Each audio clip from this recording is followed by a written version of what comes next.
बिस्मिल्लाहिर्रहमानिर्रहीम। व्यूवर्स, आप देख रहे हैं हमारा यूट्यूब चैनल। किसी भी मुल्क को यह हक हासिल होता है कि वह अपने शहरियों की सलामती, दिफा, सिक्योरिटी को यकीनी बनाने के लिए इक़दामात उठाए और ऐसे अनासर जो कि मुल्क के हालात ख़राब करने में मुलव्वस हों, जराइम पेशा अनासर, इंतहा पसंद अनासर, दहशत गर्द अनासर, उनको मुल्क से निकाल बाहर करें। अभी ये देखें कि एक चीज़ तय है कि 1 नवंबर 2023 से अफ़गानिस्तान से पाकिस्तान में जो भी दाखिल होगा वो पाकिस्तानी पासपोर्ट पे दाखिल होगा, यानी कि उसके पास पासपोर्ट होना ज़रूरी है अपने मुल्क का। और अगर यहाँ से वो जाता है अफ़गानिस्तान तो उसके पास पाकिस्तान का पासपोर्ट होना ज़रूरी है। मतलब इसका यही था कि जो एक डेडलाइन दी हुई है 31 अक्टूबर की, वो डेडलाइन जो है वो ख़त्म होने को है, उसमें सिर्फ 4 दिन रह गए हैं। तो उसके बाद 1 नवंबर 2023 से आज भी वज़ीर दाखिला है जो निगरान सरफराज भुगटी, उन्होंने वाज़ेह तौर पर कहा कि इसमें किसी किस्म की कोई जो है वो तौसीह नहीं की जाएगी और जिन अनासर ने गड़बड़ करने की कोशिश कर रखी है उन सब के बारे में भी हमें मालूम है। और मसला यही है कि स्मगलिंग, दहशत गर्दी और गैर कानूनी तारकीन वतन की आमद को रोकना जो है वो बाज़ लोगों को पसंद नहीं आ रहा। अब मैं आपको बता दूं कि हुकूमत के इस फैसले से जो दहशत गर्द हैं, स्मगलर्स हैं और माफियाज, उनको शदीद धचका पहुंचा है, जो अपने माली फ़ायदे की खातर मुल्क की मफाद, सालमियत और खुशहाली को भी दाव पर लगाने से नहीं, ज़रा भी नहीं कतराते। स्मगलिंग से ये जो कमाई होती है ना, सिर्फ स्मगलिंग से कमाई होती है और वो पाकिस्तानी बार्डर के ज़रिए जाती है। तो आप यकीन मानिए वो उसकी जो रकम है आप सुन के हैरान रह जाएगी, वो 400 अरब रुपए है। पाकिस्तानी 400 अरब रुपए सिर्फ स्मगलिंग से जो रकम कमाई जाती है, ये पाकिस्तान से अफ़गानिस्तान सरहद पार जो जाती है। और सरहद पार जो दहशत गर्द है और माफियाज हैं और सरहद के इस तरफ जो मफाद परस्त अनासर है, ये पैसा उनकी तिजोरियों में जाता है।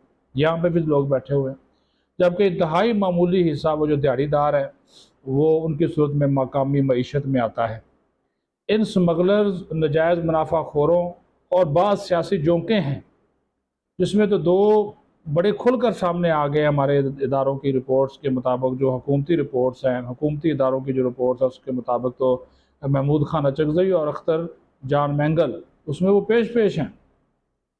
और उन्हीं के इमाम के ऊपर अब जो है एक रिपोर्ट वफाकी हुकूमत को, वफाकी वज़ारत दाखिला को भिजवाई गई है, जिसमें वाज़ेह तौर पर यह बात बताई गई है कि चंद 100 दिहाड़ीदार मजदूर जो कि अफ़गान तारकीन वतन हैं, पाकिस्तान में गैर कानूनी मुकीम हैं, उनको एहतजाज और धरने पर उकसाया गया है।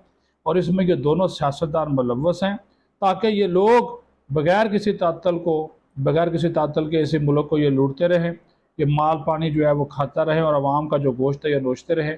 और वो 400 अरब रुपया उसमें से 200-300 अरब रुपया तो उनकी जेब में जाए। अब सवाल ये पैदा होता है, हुकूमत भी ये सवाल उठाती है, हमारे इदारे भी ये सवाल उठाते हैं, एक महज़ब शहरी भी ये सवाल उठाता है कि क्या किसी महज़ब माशरे में इस किस्म का कोई अमल उसको बर्दाश्त किया जा सकता है कि आप रियासत जो है वो चंद मफाद परस्त सियासतदानों और गैर कानूनी अफ़गान तारकीन वतन के हाथों का माल बन जाए। और फिर अगर यही पैसा, ये देखें ना, रुका है ये, अब डॉलर नीचे आया, चीनी की कीमतें नीचे आई, आटा गंदम की कीमतें नीचे आई, किस वजह से कि स्मगलिंग रुकी है। और ये जो अरबों रुपया उधर जो 400 जा रहे थे उसको, उसमें से एक अच्छा खासा हिस्सा इन्होंने रोका है। और यही पैसा पाकिस्तान के अवाम की फलाह व बहबूद पर खर्च हो सकता है, लेकिन ये नासर नहीं होने देते।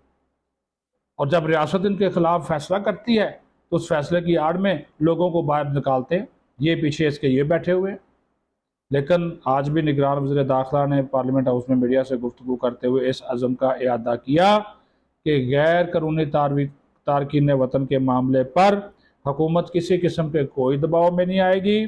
सरहदों को हर हाल में, हर सूरत में महफूज बनाया जाएगा ताकि इस मुल्क में अमन हो, खुशहाली हो, स्मगलिंग का खात्मा हो। और अब देखिए ये ऐसा पैसा है, स्मगलिंग का पैसा, जो इंतहा पसंदों के हाथों में लगता है, जो दहशत गर्द अनासर के हाथों में लगता है, پھر اسی پیسے سے پاکستان کے اندر دہشت گردی کی جاتی ہے، تخریب کاری کی جاتی ہے۔ اور یہ بات ڈکی چھپی نہیں ہے کہ جو ایرانی تیل سمگل ہو کر پاکستان آتا تھا اس کے خلاف بھی ایکشن جاری ہے، اس میں بھی بعض ہمارے سیاستدان ملوث ہیں، جن کے دو کے میں نے نام لیے ہیں، ان کے اوپر بھی ایسے الزامات ہیں، چکزئی اور محمودہ چکزئی اور یہ اختر مینگل، اس میں بھی یہ پیش تھے۔